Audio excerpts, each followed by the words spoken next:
non posso a 57 anni con una certa professionalità andare a lavorare 3 euro l'ora. Li hanno offerti anche a me a Venezia.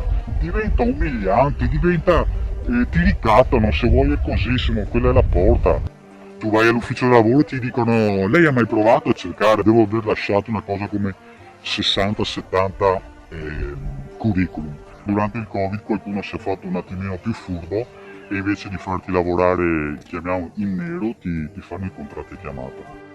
E quindi ti danno, che ne so, hai fatto 12 ore, quello che è, ti danno 100 euro e arrivederci e baci. C'è anche qua il caporalato, qua ci sono personaggi di altre etnie che provengono da altri paesi che lavorano per 3-4 euro l'ora e non dicono sei troppo vecchio, costi troppo. Il Covid è diventata un'arma per, secondo me, per far fuori determinata gente. Vogliono gente che costi poco, ragazzini di 20-22 anni da fargli fare una marea di ore e mettergli in mano quello che vogliono loro.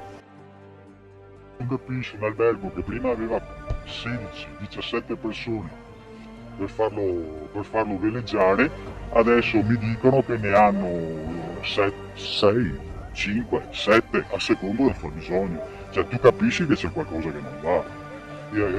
Quello che io e altra gente non capiamo è come facciano a far venire su gli stipendi. Cioè prima vendevi le camere a un costo e adesso le regali perché pagano 40-50 euro, camere che prima costavano 500-600 euro. Quando tu porti il tuo Mercedes e ti chiedono 60-70 euro l'ora per metterci le mani, perché a me vuoi dare 5 euro? Perché me ne dai 8?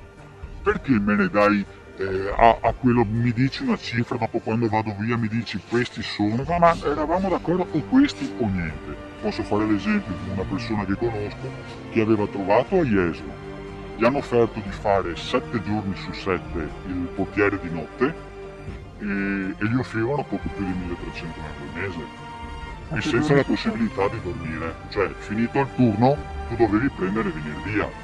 Io ho una conoscente che aveva cominciato a lavorare a Jesolo e che doveva fare le colazioni in albergo e dopo c'erano degli accordi un po' particolari, praticamente le sue 10 ore sono diventati 5 spezzati da 2 euro, da un'ora e mezza, secondo il bisogno di quello che c'era. E quando dopo un certo momento ha detto no basta perché così non va bene, gli hanno detto vabbè muore ciappa qua, gli hanno dato un'elemosina e se n'è andata. Ho finito la disoccupazione, non ho altri, come chiamiamoli, contributi, aiuti. E ho fatto domande all'INPS, ho chiesto, ho fatto, ho girato a destra e a sinistra, però a casa non abbiamo portato assolutamente niente. Comincio ad avere un senso di inutilità, mi sento di peso su mia moglie, verso i miei figli. Sinceramente non so dirti come andrà a finire.